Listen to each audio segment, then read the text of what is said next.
ओम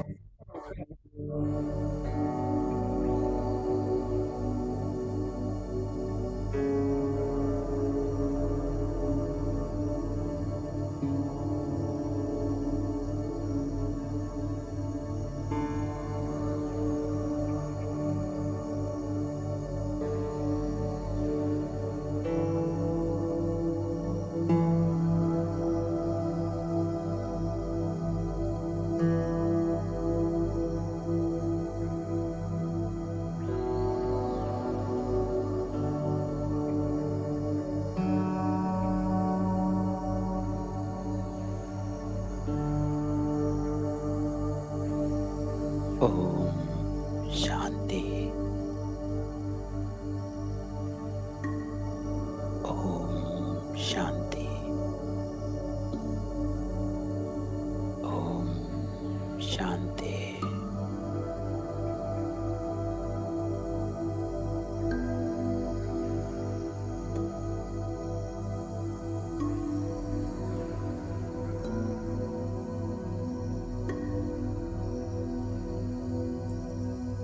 सारा ध्यान समेत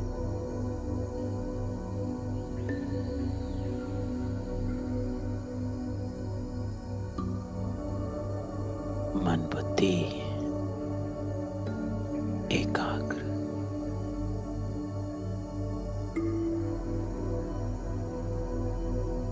अपने आप को बाबा के सामने और सम्मुख देख।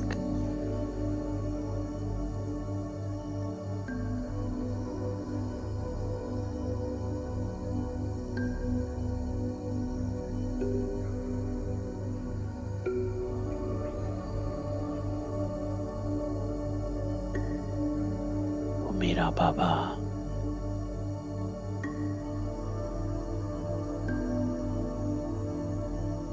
आज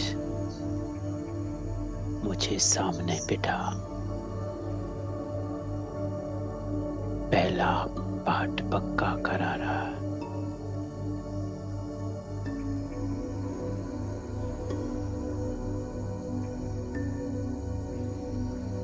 वो रूहानी बाबा हम रूहों को ही देखता है। हम रूहों से ही बात करता है।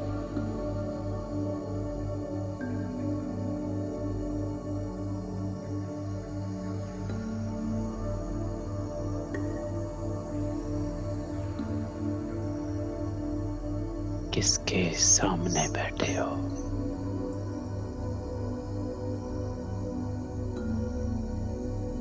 किसकी याद में बैठे हो?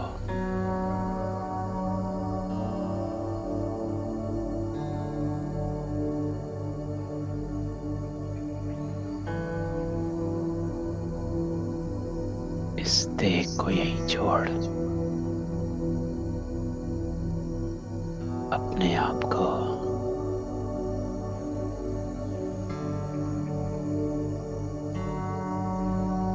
संपूर्ण समर्पण मन बुद्धि समर्पित। आज मेरा बाबा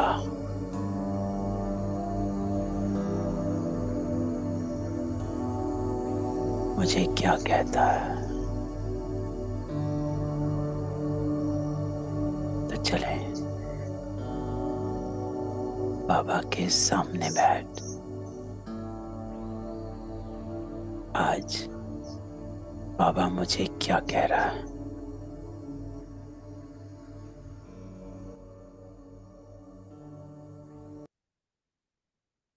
ओम शांति।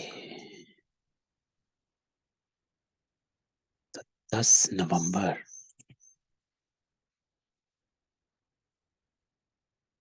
2022।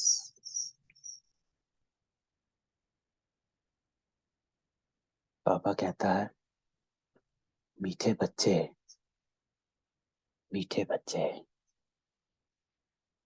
तुम्हें इस रुद्र ज्ञान यज्ञ का बड़ा कद्र होना चाहिए। क्यों? क्योंकि बाबा कहता है इस यज्ञ से ही भारत स्वर्ग बनता है और तुम इस यज्ञ के रक्षक हो। तो आज बाबा 3 बातें बोलता है। एक, बाबा कहता है कि तुम्हें इस रुद्र ज्ञान यज्ञ का कदर होना चाहिए, इज्जत मान होना चाहिए, अभिमान होना चाहिए। क्यों होना चाहिए? फिर बाबा कहता है इस यज्ञ से ही भारत स्वर्ग बनता है। तो भारत स्वर्ग बनने से बाबा का भाव है कि आप स्वर्गवासी बन जाते हो, अर्थात पवित्र हो जाते हो। फिर तीसरी बात बाबा कहता है तुम इस यज्ञ के रक्षक हो।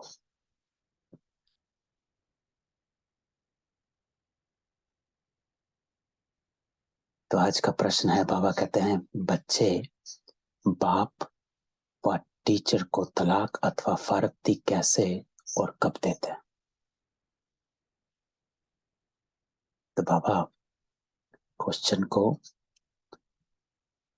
मुरलियों में क्वेश्चंस की जो प्रथा है या फिर एक ट्रेडिशन है, ये मनमोहिनी दीदी ने शुरू किया था। जब बाबा की मुरली चलती थी तो आप सबको पता होगा कि उसके बाद डिस्कशन हुआ करता था, उसमें प्रश्न उत्तर होते थे। तब मनमोहिनी दीदी ने कहा कि मुरली में ये प्रश्न उत्तर होने चाहिए कि पूरी मुरली में आज कौन से राज का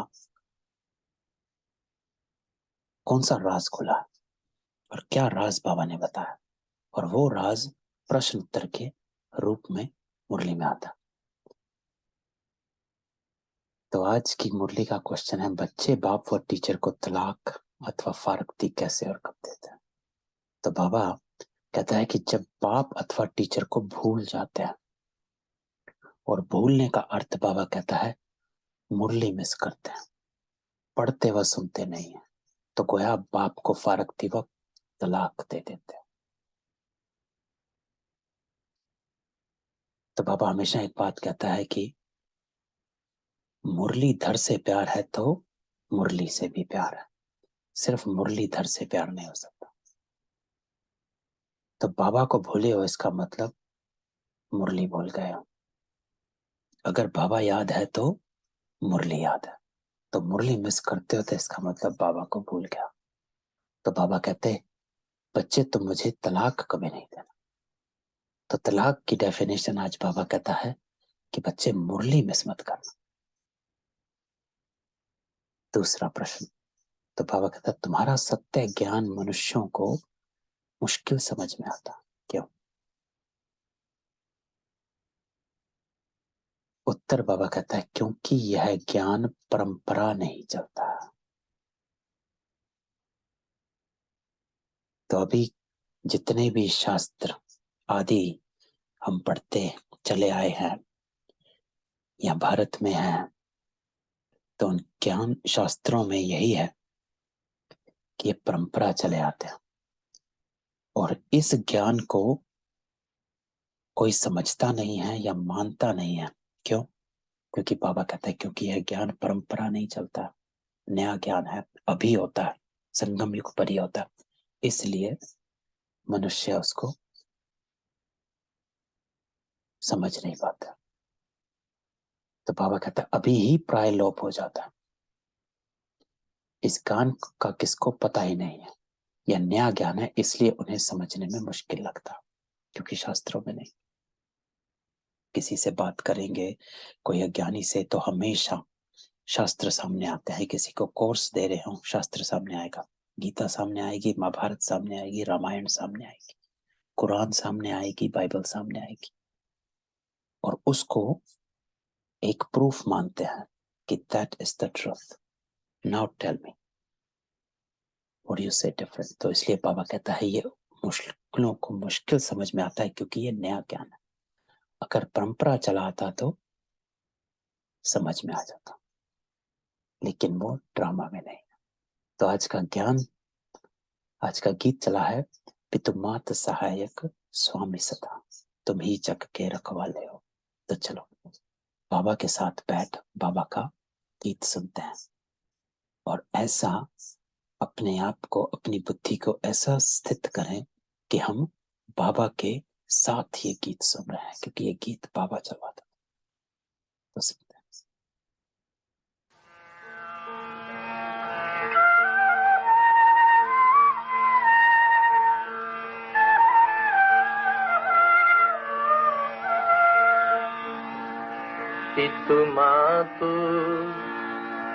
पितु मातु सहायक स्वामी सखा,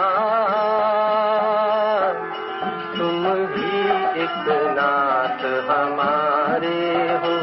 पितु मातु सहायक स्वामी सखा, तुम ही एक नाथ हमारे हो।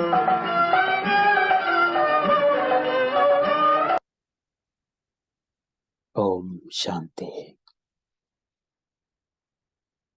जिसके साथ बच्चों का अभी योग है, उनकी बाहर मनुष्य महिमा गाते रहते हैं। तो कैसे बाबा हम बच्चों को मनुष्य आत्माओं से अलग करते हैं, तो ऐसे ही जब हम बाबा की क्लास में बैठते हैं, मुरली सुनते हैं, तो अपने आप को एकदम डिटैच। तो बाबा कहता है जिसके साथ बच्चों का अभियोग है, अभियोग है, किसकी याद में बैठे हो? बाबा हमें मुरली सुना रहा है, तो बाबा कहता है तुम उनकी याद में बैठे हो। तो सबके मन में बाबा है। इस वक्त एक ही संकल्प है कि मैं बाबा की मुरली सुन रहा हूं, पढ़ रहा हूं। तो बाबा कहता है तुम उनकी याद में बैठे हो, और कोई संकल्प नहीं। अपने को आत्मा समझ, देह का अभिमान छोड़, एक की ही याद में रह। ये लाइन संडे को भी बाबा ने क्या कहा था? एक लाइन है बस, एक लाइन, और वो लाइन है अपने को आत्मा समझ। बाप को याद कर। तो अपने को आत्मा समझ, देह का अभिमान छोड़, अर्थात अपने लेबल्स छोड़ देते हैं कि मैं किसी की माँ हूं, बेटी हूं, पत्नी हूं। ये लेबल्स हैं। संबंध छोड़ दो, दूसरी आत्माओं की बातें छोड़ दो, किसी ने हमें क्या कहा, क्या सुना, वो छोड़ दो। ये सब देह का अभिमान है। बाबा कहता है देह का अभिमान, अपने को आत्मा समझ, देह का अभिमान छोड़, एक की ही याद में रहना है। क्योंकि हम दूसरों की बातों को याद करते, उसमें अटक जाते हैं। तो सारा दिन बाबा कहता है इस बात में अपने को स्मृत रख कि मुझे अपने को आत्मा समझना है। और उसका अर्थ बाबा कहता है देह का अभिमान छोड़ देना है, कि मुझे ना शरीर ना शरीर के संबंध। और बाबा मिलन की मुरली में तो बाबा कहता है कि पुराने संस्कार, मेरी आदतें, ये सब छोड़ दे, प्रेजुडिस जितने भी हैं। तो बाबा कहता है अभी तुम आत्म अभिमानी बने हो, पहले थे देह अभिमानी। तो आज बाबा कहता है अभी तुम आत्म अभिमानी बने हो। तो अपने आप को पूछना है कि बनेंगे? बनना है। पहले थे देह अभिमानी, तो अपने आप को हम सेपरेट करते जाएं, डिस्टिंक्ट करते जाएं कि मेरी हर संकल्प, तो तुरंत अपने से पूछना है देह अभिमान का संकल्प है या आत्मिक संकल्प है? बोल। देह अभिमान में आकर ये बोल है या फिर आत्मिक बोल है? कर्म। देह अभिमान का कर्म है या फिर आत्मिक कर्म है? तो बाबा कहता है सत्युग में तुम पाप को नहीं जानते, क्योंकि तुम सुख में होते हो तो पाप याद नहीं रहता। यहाँ दुखों में हो तब पुकारते हो। गायन भी है, दुख हरता सुख करता। वास्तव में सच्चा सच्चा हरि द्वार यह है। सो हरि का द्वारा। हरि कौन? एक बाबा। उसका द्वार ये है। बाबा कहता है कि यह सच्चा सच्चा हरि का द्वार है। ठीक। हरि मतलब हरने वाला, दुख हरने वाला, उसको हरि कहते हैं। दुख हरता है तो हरि कौन? एक बाबा ही है जो दुख हरता है। तो बाबा कहता है ये है सच्चा सच्चा हरिद्वार। और दुख कैसे हरते हैं बाबा?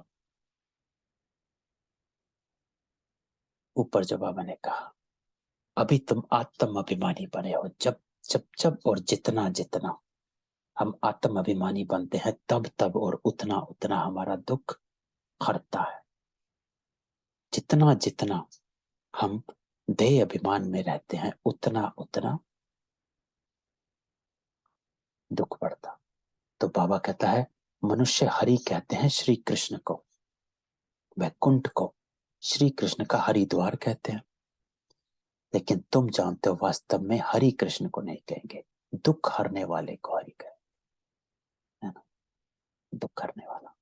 तुम जानते हो शिव बाबा श्री कृष्ण का द्वार अथवा बैकुंठ सत्युग का द्वार खोलने आया है।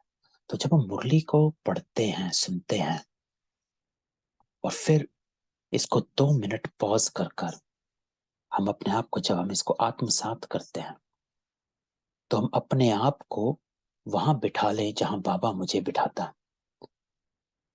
जैसे बाबा कहता है किसके साथ बच्चों का भी हो गया, किसकी याद में बैठे हो? अभी आपने देह अभिमान छोड़ा है कि अभी भी देह अभिमानी हो? हरि हरने वाले तुम जानते हो शिव बाबा को कि वो हर दुख हरता है।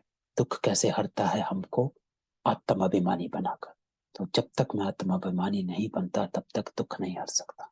तो बाबा कहता है कोई मकान बनाते हैं तो कोई ओपनिंग सेरेमनी करते हैं ना, तो बाबा आया है हरिद्वार की सेरेमनी कर। कृष्ण की राजधानी में कंस तो होता नहीं है, है ना? ये तो बाबा ने बताया है कि जहां देव है वहां दानव नहीं हो सकता। तो कृष्ण की राजधानी में कंस नहीं होता। तो बाप द्वारा हम स्वर्ग का वर्षा ले रहे हैं। स्वर्ग का वर्षा बाबा किसको कहता? क्योंकि हमेशा हम कहते हैं हम बाबा से हमें वर्षा लेना है। तो वर्षा जब बाबा कहते हैं स्वर्ग का वर्षा ले रहे हैं, अर्थात स्वर्ग में जाने के लिए जो हमें दैवी गुण चाहिए, हम उन गुणों को बाबा से लेते हैं कि बाबा मुझे शांति का वर्षा दे, बाबा मुझे मधुरता का वर्षा दे। जब वर्षा याद आए तो गुण याद आए।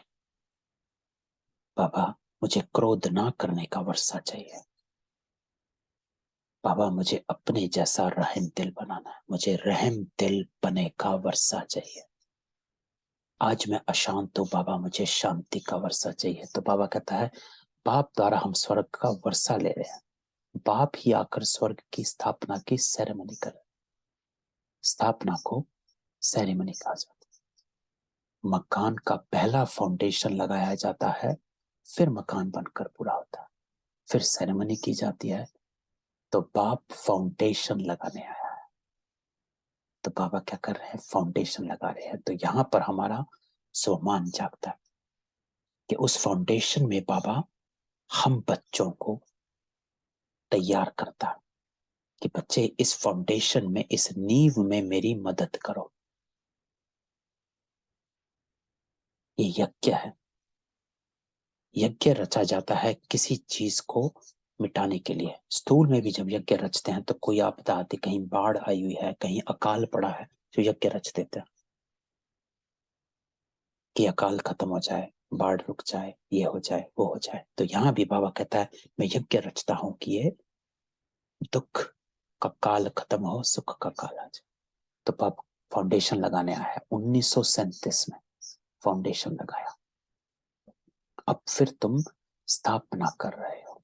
तो फाउंडेशन बाबा कहते हैं 1937 में लगाया है ना। तुमको खुशी है कि बाबा आया है नई दुनिया स्थापन करने, और हम नई दुनिया में जा रहे हैं। इस पृथ्वी पर स्वर्ग था, अब फिर स्थापन कर रहे हैं। हर एक को पैगाम दे रहे हैं। धर्म स्थापक को पैगंबर कहा जाता है ना। सच्चा सच्चा पैगाम मैं ही देता हूं। तो बाबा कहता है मैं भी धर्म स्थापक हूं, लेकिन मैं आदि सनातन देवी देवता धर्म की स्थापना करता हूं। सच्चा सच्चा पैगाम मैं देता हूं। कैसे? बाबा कहता है मैं ही राजयोग सिखलाकर स्वर्ग की स्थापना करा रहा हूं। बाप समझाते हैं कि मैं वेद शास्त्रों से नहीं मिलता हूं। कई बार बाबा कहते हैं कि मैं वेद शास्त्रों से नहीं मिलता हूं। क्यों? क्योंकि उन वेद शास्त्रों में बाबा का परिचय नहीं है। जब तुम मिलते हो किसी से तो उसके नाम, रूप, देश, काल, कर्तव्य, ये 5 चीजों का पता होना चाहिए।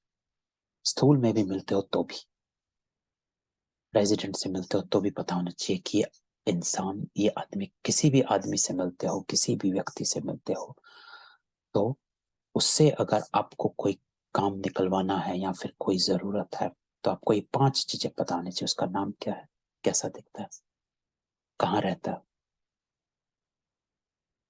और करता क्या है, ऑक्यूपेशन क्या है उसका, चपड़ासी है या ऑफिसर है, तो जरूरी है। तो बाबा कहता है मैं वेद शास्त्रों से नहीं मिलता हूं। ये सब भक्ति मार्ग के शास्त्र है। भक्ति मार्ग की बहुत सामग्री है। जन्म जन्मांतर से तुम भक्ति करते हैं। अब ज्ञान सुनो। अब बाबा कहता है ज्ञान सुनो। फिर सत्युग में ज्ञान नहीं कहा जाता है, ज्ञान अंजन सतगुरु दिया, अज्ञान अंधेर विनाश। तो सत्युग में बाबा कहता अंधकार है नहीं जो भक्ति करें। तो बाप से ज्ञान लो, फिर भक्ति नहीं रहेगी। तो इस पूरे पैरा में बाबा ही बताता कि आप कौन हो, देह अभिमानी बनो। फिर बाबा कहता है मैं दुख हरता हूं। हरि का द्वार इसको कहा जाता है। हरता कैसे हूं? तुमको आत्म अभिमानी बनाकर। फिर बाबा कहता है मैं स्थापन करता हूं, फाउंडेशन लगाता हूं, और फाउंडेशन में आप आए हो, पैगाम देने आता हूं। फिर बाबा कहता है पैगाम देता हूं तो मैं तुम्हें ज्ञान देता हूं, और जब मैं ज्ञान देता हूं तुम्हारा अंधकार दूर हो जाता। दूसरा पैरा। तो बाबा कहता है तुम जानते हो रावण राज्य किसको कहा जाता है और राम राज्य किसको कहा जाता है? तुमको सारी रोशनी मिली है क्योंकि बाप जगाते हैं। अब ये क्वेश्चन हमें अपने आप से पूछना कि am I enlightened by the knowledge और नॉट? रोशनी अभी मिली है तो क्या मैं उस रोशनी को यूज कर रहा हूं या अभी भी अंधकार में भटक जाता हूं? तो बाबा कहता है अब देखो, दीपावली मनाते हैं, उसमें दीपक कोई छोटे कोई बड़े बनाते हैं। अब यह छोटे बड़े दीपक जग रहे हैं ना, ज्ञान का घृत मिल रहा है। तो बाबा हम सब आत्माओं को देखता कि कैसे कोई आत्मा की लौ तेज है, कोई आत्मा की लौ धीरे है, थोड़ी है। जितना जितना बाबा कहता है ज्ञान का घृत डालते रहोगे, ज्ञान को समाते रहोगे, आपकी आत्मा की रोशनी बढ़ती जाएगी।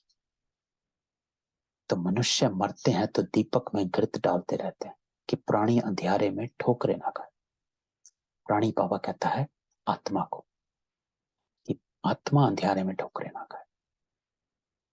तो वह है हद की बातें और तुम्हारी है बेहद। तो तुम ज्ञान का घृत डालते रहते हो ताकि हम ठोकरें ना खाएं, ना इस जन्म में ठोकर खाएं, ना अगले, बाबा कहता है 21 जन्मों में ठोकरें ना खाएं, जीवन मुक्ति में चले जाओ। तो जब रावण राज्य शुरू होता है तो ठोकरें शुरू होती हैं। तो द्वापर में आते ही ठोकरें शुरू हैं।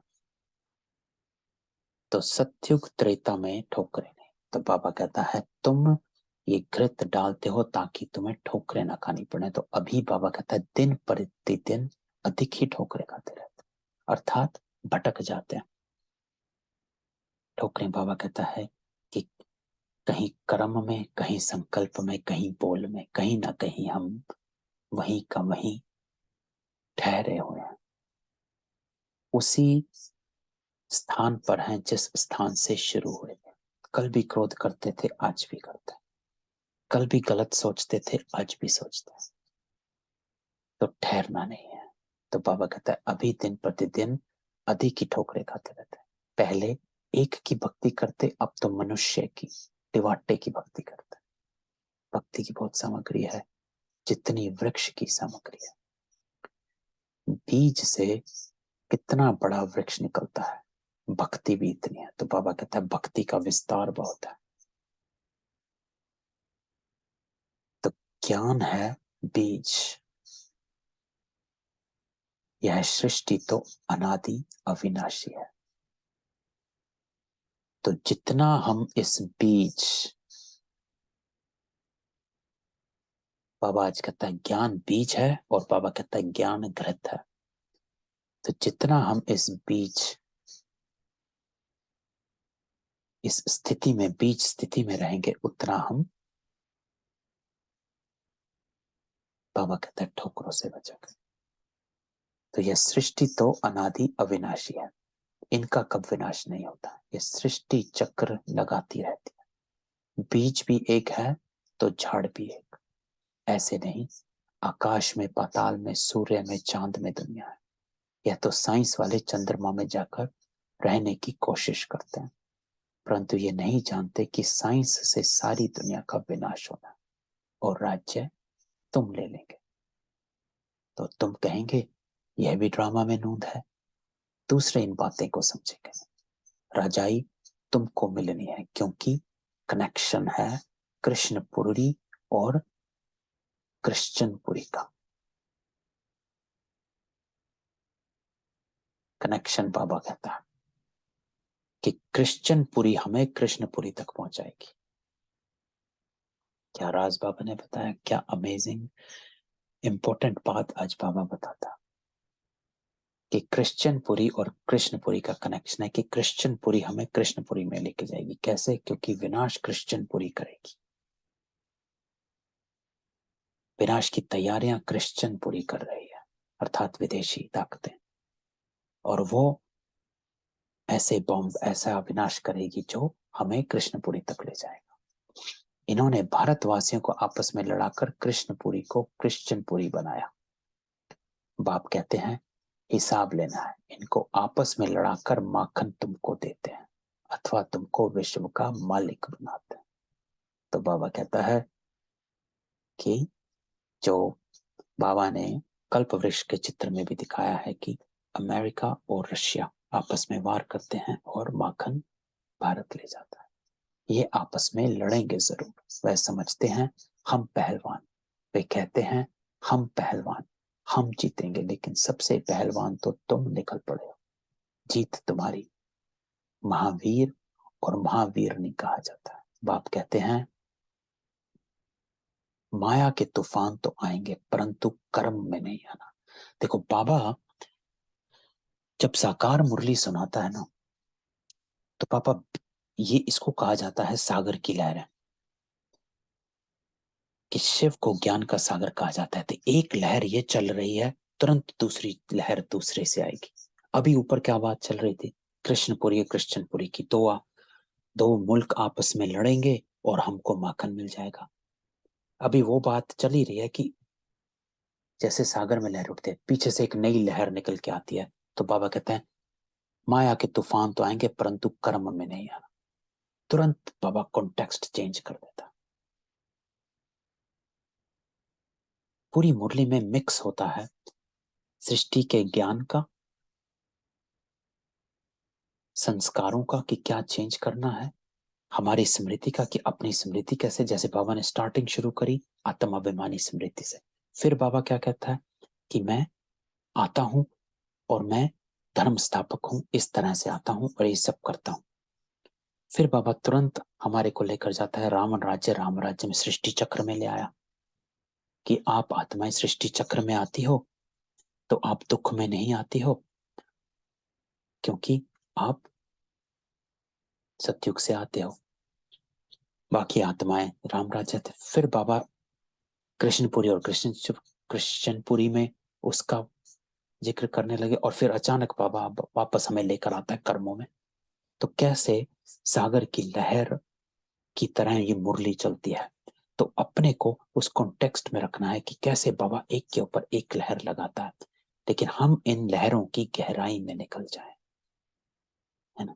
तो ऐसे करना है, लहरों में खो नहीं जाना है। जब बाबा कोई दूसरी बात कर रहा होता है जिसमें अगर आपका इंटरेस्ट लूज हो रहा है तो खो मत जाना, क्योंकि बाबा फिर आपको लेकर आएगा और फिर बाप बताने लगेगा। तो अब जैसे बाबा कहते हैं बच्चे माया के तूफान तो आएंगे परंतु कर्म में नहीं लाना।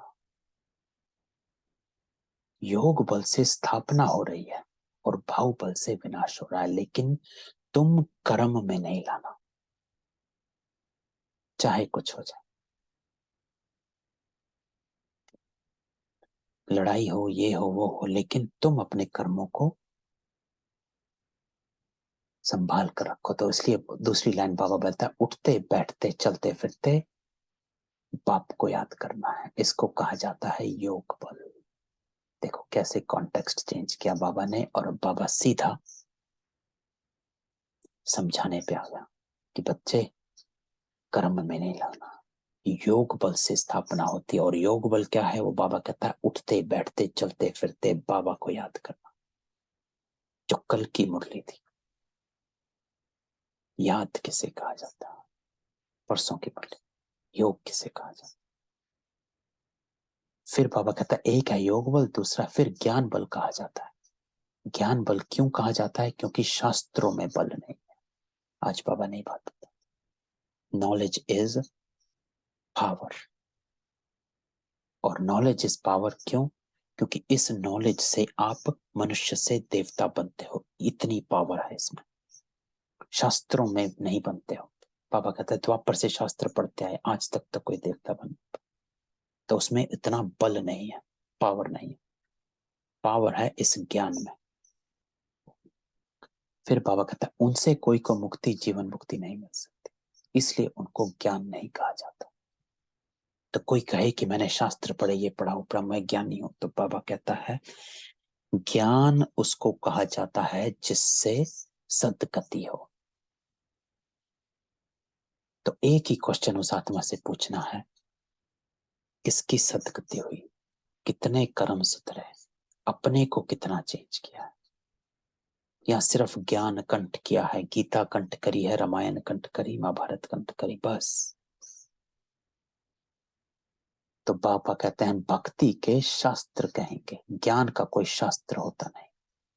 तो अब जो राम के पुस्तक बने हैं, वह जो भी शास्त्र आदि हैं, सब लड़ाई में खत्म हो जाएंगे। झूठी गीता, सच्ची गीता, सब खत्म हो जाएगी। तो बाबा कहते हैं वो गीता भी खत्म होगी और ये भी जो मुरलियां बाबा की हैं सब खत्म, क्योंकि सदगति मिल जाती है। क्या कहता है बाबा, प्रारब्ध मिल गई, क्या करनी किताब है। हम भी अगर अपने आप को देखें तो ग्रेजुएशन खत्म हुई, किताबें वहीं की वहीं पड़ी हैं, आज याद भी नहीं, प्रारब्ध मिल गई, तो क्या करनी किताबें। तो बाबा कहता है सब खत्म, क्योंकि सदगति मिल जाती है, सब कामनाएं पूरी हो जाती, कोई कामना रहेगी नहीं। तो अब तुम 84 के चक्र को जानते हो। तब देखो बाबा एक नई लहर लेकर आता है। अब अब तुम 84 के चक्र को जानते हो। तो बाबा कहता है अपने को पूरे सृष्टि चक्र में, चारों युगों में, सभी वर्णों में अपने आप को देख। जब हम आत्म स्मृति होकर बैठते हैं तो अपने को इसी स्मृति में, इसी स्वमान में रखते हैं कि मैं कौन हूं, सत्युग में आई हुई आत्मा हूं। तो सीधा वहां लेकर जाना है। तो बाबा कहता है अब तुम 84 के चक्र को जानते हो। तुम अभी बेअंत नहीं कहेंगे। बेअंत कहते हैं नास्तिक, है ना। बेअंत नहीं कहते हैं गॉड फादर, परंतु नाम रूप देश काल कर्तव्य को नहीं जानते। ये 5 चीजें, नाम रूप देश काल कर्तव्य, अगर उसको नहीं जानते तो किसी को नहीं जानते। तो बाबा कहता है तुम उनकी नई दुनिया की स्थापना, पतितों को पावन करने के कर्तव्य को जान गए हो। तो जब आप जानते हो तभी योग लगता। तो बाबा कहता है मनुष्य तो रावण को जलाते हैं, तुमको तो अब हंसी आती है। जन्म जन्मांतर तुम भी रावण जलाते थे, अब तो रावण राज का विनाश होना।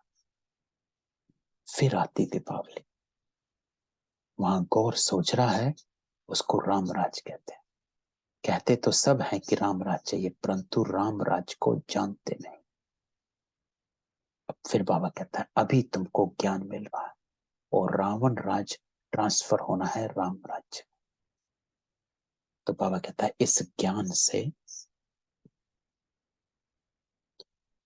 आत्माओं की सदगति होती है और रावण से राम राज्य में पहुंच जाते हैं। उससे पहले तुम जाएंगे रुद्रमाला में। तो पहले रुद्रमाला, रुद्रमाला से विजयमाला। तो रुद्रमाला किसे कहते हैं बाबा? रुद्रमाला बाबा कहते हैं आत्माओं की माला। इसको रुद्रमाला कहा जाता है कि पहले आप अपने को आत्मा समझ बाबा का बच्चा बनेंगे। जो जो बाबा के बच्चे बन जाते हैं वो रुद्रमाला में आ जाते हैं। और फिर रुद्रमाला से विष्णु माला बनती है, विजयी माला बनती है। अर्थात उन बच्चों में से जो बच्चे तीव्र पुरुषार्थी हो जाते हैं, संपूर्ण बन जाते हैं, है ना, नंबर 1 बन जाते हैं या पहली फर्स्ट डिवीजन में आते हैं, तो बाबा कहते हैं उनकी फिर विष्णु माला, विजय माला बन जाती है। और वो विजय माला 108 की माला जो सत्युग में राज्य करते है ना। फिर 16,108। तो बाबा कहता है और यह जो इस्लामी बौद्धियों की आत्माएं हैं ये आधा कल्प मुक्ति में रहेंगी। इसीलिए आप देखोगे कि अन्य धर्म वाले या फिर जो भी आत्माएं इस धर्म की नहीं है वो मुक्ति में जाने का ज्यादा प्रचार करती हैं या फिर उनको इंटरेस्ट रहता है कि मुझे मोक्ष चाहिए, मुक्ति में जाना है, पीस। जो आत्माएं पीस की मांग करती हैं, सिर्फ शांति की मांग करती हैं, वो आत्माएं, ये आत्माएं। जो आत्माएं सुख और शांति दोनों की मांग करती हैं, जिनको दोनों चाहिए, वो आत्माएं आदि सनातन देवी देवता धर्म वाले। तो बाबा कहता है जब हमारी सत्युग की प्रारब्ध पूरी होगी तब भक्ति शुरू होगी। फिर द्वापर को रावण राज्य कहा जाता है क्योंकि अपने देवता धर्म को भूल गए हैं। तो अब बाबा कहानी सुना रहा है। अब बाबा देखो ये लहर जो चली, अब ये चली सृष्टि चक्र का ज्ञान। तो बाबा कहता है फिर क्या होता है? फिर सत्युग की प्रारब्ध पूरी हुई, द्वापर शुरू हुआ, भक्ति शुरू हुई और हम अपने देवता धर्म को भूल गए। धर्म क्या है? देवताओं का धर्म क्या है? देवताओं का धर्म है आत्माभिमानी स्थिति। देवता आत्माभिमानी होता है ना। बाबा क्या करता है? एक धर्म एक राज्य की स्थापना करता है, धर्म के साथ साथ राज्य की भी स्थापना करता है। इसलिए बाबा कहता है वो अपने देवता धर्म को भूल गए। अर्थात देवता धर्म क्या है? आत्म अभिमानी स्थिति। इसको भूल गए, शरीरों में आ गए। ये होना है जरूर। मिसाल बढ़ के झाड़ का देते हैं। बच्चे जानते हैं कि आदि सनातन देवी देवता धर्म का फाउंडेशन प्रायलोप हो चुका है। क्या? सब धर्म भ्रष्ट, कर्म भ्रष्ट हो गए, है ना? अब धर्म भी भ्रष्ट है और कर्म भी भ्रष्ट है। सतयुग में धर्म श्रेष्ठ है, कर्म श्रेष्ठ है। इसलिए बाबा कहते हैं धर्म की भी स्थापना करता हूं और राज्य की भी। राज्य अर्थात कर्म। तो धर्म और कर्म एक है, एक मत है। और द्वापर से क्या होता है? द्वैत शुरू हो जाता है। धर्म और कर्म अलग हो जाते हैं। एक बाबा की अव्यक्त वाणी है, उसमें बाबा ने ब्यूटीफुली एक्सप्लेन किया कि कैसे धर्म और कर्म ब्राह्मणों का एक। तभी हम ब्राह्मण जो धर्म है, जो ब्राह्मण जीवन है, उसमें हमारा धर्म और कर्म एक है। इसी को बाबा कहते हैं एक होना चाहिए। और यूं संसार में देखें तो धर्म अलग है और कर्म अलग है। मंदिर में बैठने वाले, पूजा पाठ करने वाले अपने को धार्मिक नेता समझते हैं, धार्मिक समझते हैं। और जो ऑफिसों में दूर बाहर काम करते हैं वो अपने आप को कार्मिक समझते हैं कि हम कर्म वाले हैं। बाबा यहाँ दोनों को मिक्स करता है कि तुम अलग अलग नहीं हो भाई, एक ही हो। धर्म और कर्म एक करो। लौकिक में हम कहें तो कोई कुछ करवाने जा रहा होता है, कहता है कि हम धर्म का काम करने जा रहे हैं। लेकिन बाबा कहता है तेरा धर्म का काम रोज है। ब्राह्मण जीवन अर्थात धर्म और कर्म एक। तो बाबा कहता है अभी धर्म भ्रष्ट है और कर्म भी भ्रष्ट है। जब देवी देवता धर्म स्थापन हो तब यह सब धर्म विनाश हो जाए। कहते भी हैं अनेक अधर्म विनाश, एक सत्य धर्म की स्थापना हो। यहाँ वर्षा पाने का तुम पुरुषार्थ कर रहे हो। तो बाबा यहाँ पर हमको जब साकार में सुनाते हैं मुरली, तो ज्ञान के साथ साथ सृष्टि के पूरे चक्र के साथ साथ हमें एक साथ तुरंत दे देते हैं कि तुमको क्या करना। जैसे बाबा यहाँ जोड़ते हैं, यहाँ वर्षा पाने का तुम पुरुषार्थ कर रहे हो। वर्षा क्या है? अगेन वर्षा है बाबा का संस्कार, ईश्वरीय संस्कार, दैवी संस्कार। ये वर्षा, क्योंकि इन्हीं को धारण करना है। जो धारण करेंगे, कराएंगे, वह ऊंच पद पाएंगे। वर्षा सिर्फ स्वर्ग का राज्य नहीं है। संगम का वर्षा बाबा कहता है शांति का वर्षा, सुख का वर्षा, मीठा बोल का वर्षा,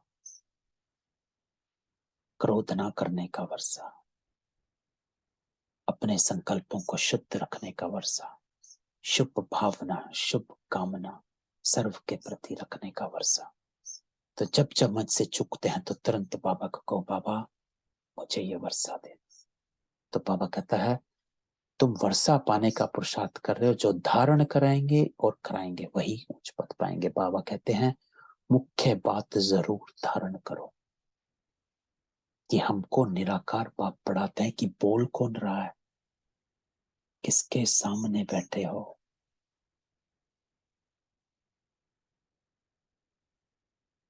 अपने आप को बाबा के सामने देखो कि कौन मुझे बता रहा है, कह रहा है। क्योंकि बाबा कहता है श्री कृष्ण नहीं पढ़ाते हैं बच्चे, चित्र भी बनाया है। एक तरफ श्री कृष्ण का चित्र, दूसरी तरफ शिव का। पूछना है अब बताओ गीता का भगवान कौन। तो अब बाबा की नई लहर चलती है कि गीता का भगवान कौन। देखो कैसे पूरी मुरली की अगर हम इसको हम तोड़ें, मुरली को सेपरेट करें, तो आप देखेंगे अभी तक 5-6 डिफरेंट लहर चल चुकी हैं बाबा की।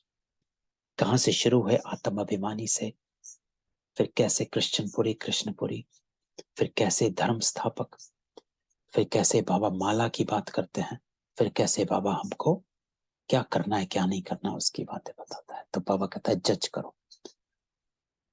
तुमको समझाने में बहुत सहज होगा कि गीता का भगवान श्री कृष्ण नहीं शिव है। तुमको मालूम है गीता का ज्ञान फिर से बाबा दे रहे हैं, गीत में भी है, गीता का ज्ञान फिर से सुनाना पड़े। गीत तो तुमने नहीं बनाए हैं, बनाने वाले तो मनुष्य ही हैं, परंतु अर्थ को नहीं जानते। कहते हैं गीता के भगवान ने ज्ञान घोड़े गाड़ी में बैठ कर दिया, है ना। श्री कृष्ण के लिए कोई घोड़े गाड़ी थोड़े ही आएगी। अगर श्री कृष्ण होता तो उनके लिए अच्छे से अच्छी गाड़ी ले आए, बड़े बड़े धनवान आ जाए। यहाँ तो देखो अपनी मोटर शरीर भी नहीं है, आता ही हूं पतित शरीर में, तो गुप्त है ना।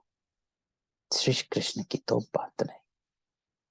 फिर तुम भक्ति मार्ग में मेरा कितना मान रखते हो सोमनाथ का। अब बाबा हमको बताता है कि कैसे ज्ञान दिया, कहां आकर ज्ञान दिया, है ना। गीता के 3 अध्याय में भी है कि बूढ़े तन में आकर निराकार में पर काया प्रवेश कर ज्ञान देता। तो बाबा कहता है कि सोमनाथ का मंदिर बनाते हो, कोई एक मंदिर थोड़े ही होगा, अनेक होंगे। फिर उन्हें लूटा भी तो होगा। तो सारी बेहद की हिस्ट्री ज्योग्राफी को तुम जान गए हो। बाप को कहते हैं नॉलेजफुल। तो यहाँ ज्ञान भी दिया जाता है, पढ़ाई भी पढ़ाई जाती है ना। बाबा सेपरेट करता, ज्ञान भी दिया जाता है और पढ़ाई भी पढ़ाई जाती है। पढ़ाई वो जो धारण करनी है, ज्ञान वो जो समझ की पूरे सृष्टि चक्र का ज्ञान। ज्ञान है मन मनाभव, इससे सदगति होती है।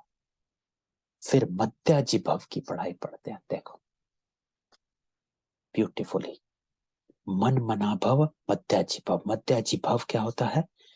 मध्य में कौन? विष्णु। पहले भी हमने डिस्कस किया। मध्याजी भव अर्थात विष्णु बन जाओ। भव का अर्थात है बन जाओ, वरदान है। मध्याजी भव, विष्णु बन जाओ। विष्णु बन जाओ अर्थात अपने अंदर दैवी गुणों को इमर्ज करो, दैवी गुण धारक बनो। विष्णु कौन है? दैवी गुण धारक, जो चारों अलंकार विष्णु के पास है ना। शंख, गदा, कमल पुष्प, चक्र। तो मध्य भव की पढ़ाई पढ़ते हैं। तो पढ़ाई क्या है? धारणा। और ज्ञान है मन मनाभव। ज्ञान अर्थात बाबा कौन है? ईश्वर। सृष्टि का चक्र कैसे चलता है, वो है मन मनाभव। ज्ञान है मन मनाभव, इससे सदगति होती है। कैसे आज बाबा बताता है कि ज्ञान क्या है और पढ़ाई क्या है। ईश्वर की पहचान वो ज्ञान है, और पढ़ाई धारणा। टीचर और गुरु का पार्ट इकट्ठा चलता है। सारे वर्ल्ड की हिस्ट्री ज्योग्राफी तुमको पढ़ाते हैं। तीसरा पैरा बाबा कहते हैं सच्ची सच्ची नन्स तुम हो, क्योंकि तुम एक को याद करती हो, है ना। नन्स। तो बाबा नन को इंग्लिश को यूज करता है, नो अदर देन वन। तो तुम एक को याद करते हो, नन। इसलिए बाबा कहता है सच्ची सच्ची नन्स हो तुम, कि तुम नो अदर देन वन को याद करने वाली है, कि तुम एक को याद करती हो। नन्स को गले में क्रॉस पड़ा रहता है, क्राइस्ट को याद करती है, समझती है क्राइस्ट गॉड का बच्चा था। तुम जानते हो कि क्राइस्ट कोई गॉड का बच्चा नहीं था, क्राइस्ट की आत्मा गॉड का बच्चा थी। तो कैसे बाबा शब्दों से हमें क्लैरिफाई करता है, स्पष्टता। तो ज्ञान स्पष्टता है, समझ, क्लैरिटी देते हैं बाबा। कि हम जो सुनते आए उसको कभी हमने समझने की कोशिश नहीं करी, बस सुनते आए। सत्य वचन महाराज कहते आए, लेकिन समझा नहीं। माता पिता ने जो कहा मानते, हाँ ठीक है, मंदिर में जाओ, ये हनुमान है, ठीक है, ये वो है, ठीक है, ये करो, ठीक है, गीता में ये लिखा है, बिल्कुल ठीक है। बचपन से महाभारत रामायण देखते आए, पढ़ते आए, ठीक है ठीक है ठीक है ना। तो बाबा समझाता है कि क्राइस्ट कोई गॉड का बच्चा नहीं, क्राइस्ट की आत्मा गॉड का बच्चा थी। ऐसे तो हम सभी हैं। बाबा आकर 3 धर्म स्थापन करते हैं, है ना। ब्राह्मण धर्म, देवता धर्म और क्षत्रिय धर्म, ये 3 धर्म की स्थापना करते हैं। तुम ऊंचे ते ऊंचे चोटी ब्राह्मण हो, क्योंकि तुम ऊंचते ऊंच विश्व की सेवा करते हो। तो बाबा ब्राह्मणों को कहता है सबसे ऊंचे, क्योंकि देवता से भी ऊंचे। क्योंकि बाबा कहता है देवता कुछ करते नहीं है, ना वो किसी की सेवा करते हैं, ना वो किसी को महान बनाते हैं, ना वो किसी को पवित्र बनाता। देवतापन तो एक प्रारब्ध है, एक क्लीन कैरेक्टर वाला मनुष्य जिसको कुछ भी अनक्लीनलीनेस की एक तरह से पता ही नहीं है होता क्या है, वो है देवता। लेकिन आप जो हो, आपको पता है, आप वहां रहते हो कीचड़ में रहकर, कमल पुष्प समान आप सेवा करते हो, तो आप ऊंचते ऊंचो। मनुष्य को आत्मा का ज्ञान देते हो, देवता नहीं देते हैं। तो इसलिए बाबा कहते हैं तुम ऊंचे हो। तुम आत्मा को बाप से वर्षा मिलता। बरोबर बाबा कल्प कल्प के संगम युगे वर्षा देने आते हैं। शास्त्रों में तो युगे युगे लिख दिया है, कल्प अक्षर बीच से निकाल दिया है। उनका नाम ही है पतित पावन। तो युगे युगे आकर क्या करेंगे, कल्प में एक बार आकर पावन बनाकर चले जाते हैं। तो बाबा कहते हैं मुझे तलाक मत देना। क्यों? क्योंकि मैं एक ही बार आता हूं। आजकल स्त्रियां पति को तलाक दे देती हैं, वैसे हिंदू नारी पति को कभी तलाक नहीं देती थी। तुमको मुरली सुननी है जरूर। अब बाबा बीच में कोई, यहां पर साकार में एक और इंटरेस्टिंग बात थी कि शिव बाबा बोलते थे और ब्रह्मा बाबा भी बोलते थे। कभी ब्रह्मा बोलता है, कभी शिव बोलता है। ये समझ चाहिए कि शिव बाबा कब बोलते हैं और ब्रह्मा बाबा कब बोलते हैं।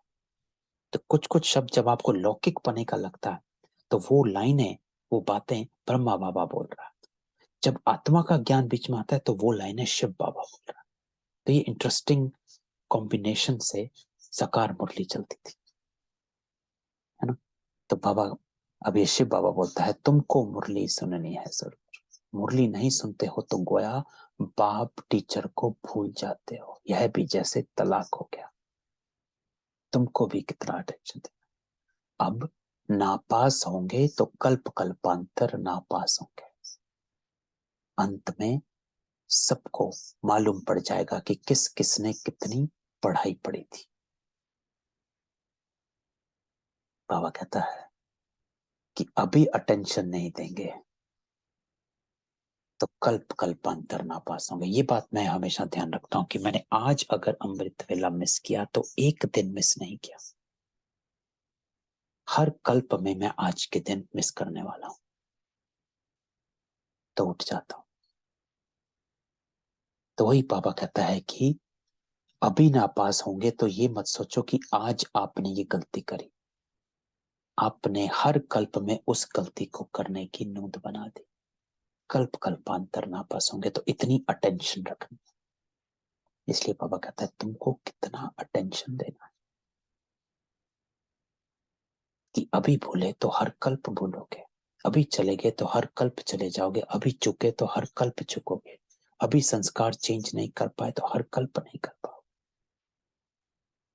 इसलिए बाबा कहता है अंत में सबको मालूम पड़ जाएगा कि किस किसने कितनी पढ़ाई पढ़ी थी।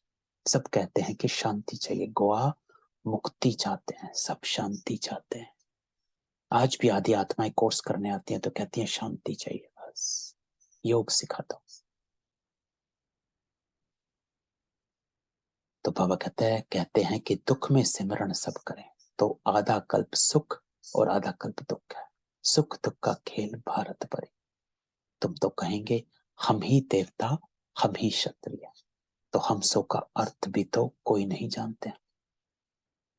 तो बाबा आज हमको हम सो भी कहता है कि हम सो देवता, हम सो क्षत्रिय। हम सब ब्रह्म। तो पाप कहते हैं मन मना भव मत्याजी भव, दोनों करना है, सिर्फ मन मना भव नहीं बनना है। जब तक मध्याजी भव नहीं बनेंगे तो जीवन मुक्ति को नहीं पाएंगे। मध्याजी भव बनना अर्थात दैवी संस्कारों को धारण करना। तो खुद धारण कर औरों को धारण कराएं तो अहो सौभाग्य है। तो आज की मुरली में ये ले लेना है कि मुझे मध्याजी भव बनना है, मुझे देवता बनना है। तुम सो देवता याद से ही विक्रम विनाश। कहाँ गंगा में स्नान करना, कहाँ योग में रहे पावन बनना। तो बाबा कहता है चॉइस आपकी है ना।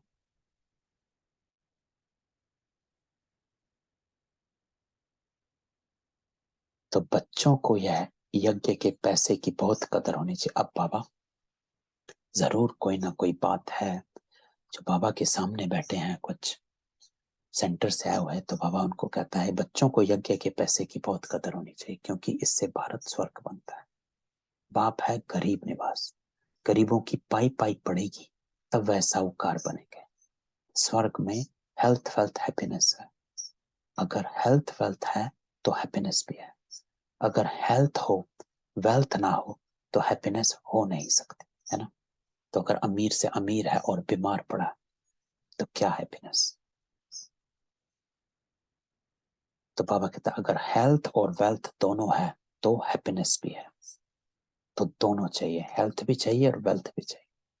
सत्युग में हेल्थ वेल्थ है तो सदैव हैप्पी रहते हैं, वहां कभी रोते नहीं है। तो तुमको भी यहां रोना नहीं है। अब ये तीसरी लाइन जो बाबा कहता है, क्यों नहीं रोना है? क्योंकि सत्युग में रोते नहीं है।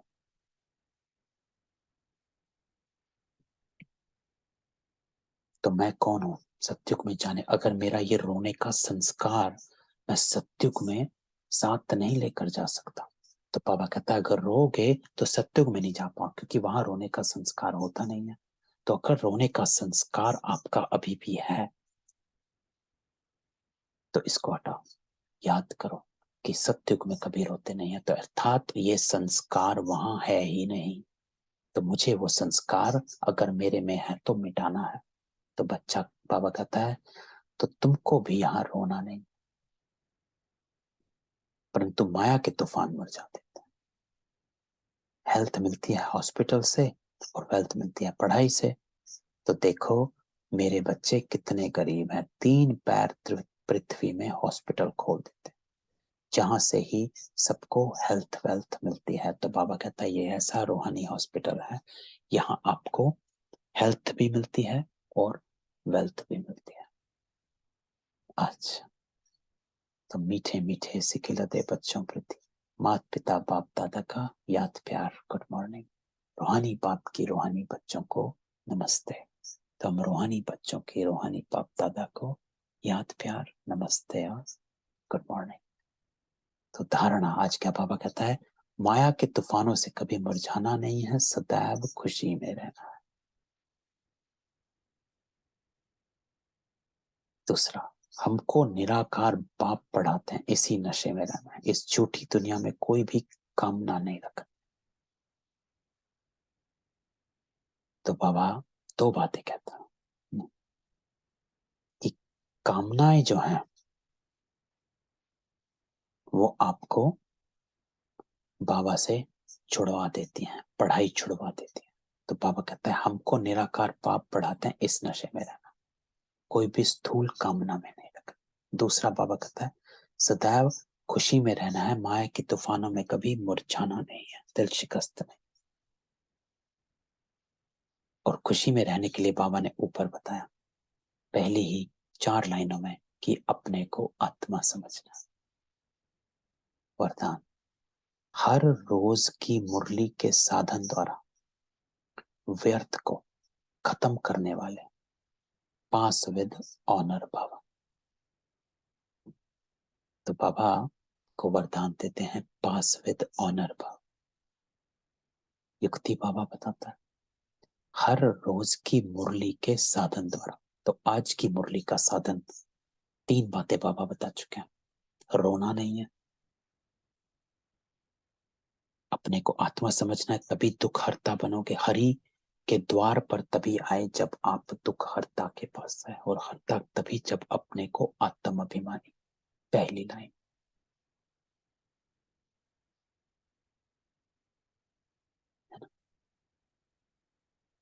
तो बाबा कहता है हर रोज की मुरली मन को बिजी रखने का साधन है। मुरली की कोई भी पॉइंट पर मनन करते रहो तो मन बिजी रहेगा और व्यर्थ स्वतः खत्म हो जाएगा। मन को मनसा वाचा और कर्मणा सेवा में इतना बिजी कर दो जो व्यर्थ संकल्प आवे ही नहीं, तभी फाइनल पेपर में पास विद ऑनर हो सकेंगे।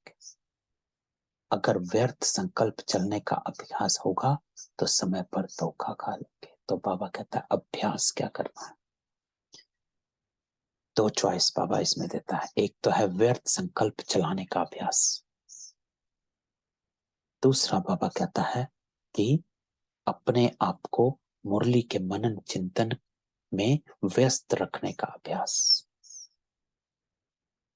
तो यहां ये कर लो या वो कर लो, चॉइस आपकी। तो बाबा कहता है अगर व्यर्थ संकल्प में के अभ्यास में रहेंगे तो धोखा खा लेंगे, और अगर मुरली के मनन चिंतन, बाबा कहता है एक किसी कोई भी पॉइंट पर मनन करते रहो कि आज बाबा ने क्या कहा था। स्लोगन प्लान को प्रैक्टिकल में लाने के लिए बालक और मालिकपन का बैलेंस। ये तो बाबा हमेशा कहता है कि मालिक बनकर अपनी राय दो और बालक बनकर फैसला सुन लो। ये है प्लान को प्रैक्टिकल में लाने की विधि, बालक और मालिकपन का बैलेंस। तो ये थी आज की बाबा की मुरली, है ना। तो बाबा ने जितनी भी 2-3 बातें बताई कि मध्याजी भाव बनना है, तो शुरू से अगर हम देखें आज की मुरली में आत्म अभिमानी बनने का। अभी तुम आत्म अभिमानी बने हो, तभी आप हरि द्वार में हो। वास्तव में सच्चा सच्चा हरि का द्वार ही है ना? फिर बाबा दूसरी बात कहता है अब ज्ञान सुनो, फिर सत्युग में ज्ञान नहीं सुनेंगे। तो अभी जो ज्ञान मिला है, एक है ज्ञान, दूसरा बाबा कहता है पढ़ाई। मन मना भव मध्याजी भव। तो हमें मध्याजी भव बनना है, और जितना हम ज्ञान का घृत डालते रहेंगे हमारी आत्मा की लौ उतनी तेज होती जाएगी, है ना। फिर बाबा हमारे को हमारी स्मृति दिलाता है कि कौन थे आप, कैसे आए, क्या बनना है। फिर बाबा कहता है कितने भी माया के तूफान आए परंतु कर्म में भी नहीं लाना। तो याद रखना है आज सारा दिन कर्म में नहीं आना, और उसके लिए युक्ति बाबा कहता था उठते बैठते चलते फिरते बाबा को याद करना, इसको कहते हैं योग। तो बाबा के साथ कनेक्ट रखना। और फिर तीसरी जो स्मृति आज अपने मन में रखनी है वो है मन मना भव मध्याजी भव। मुझे मध्याजी भव बनना है, विष्णु बनना है, दैवी गुण धारण करना। और फिर बाबा हमें कहता है सच्ची सच्ची नन हो, नन अदर देन वन, एक को याद करते हो। तो हम ही देवता, हम ही क्षत्रिय। तो अपने को, अपनी कॉन्शियसनेस को एलिवेटेड रखना, है ना। ठीक है, ओम शांति। किसी का कोई क्वेश्चन हो मैं सबको अनम्यूट करता हूँ।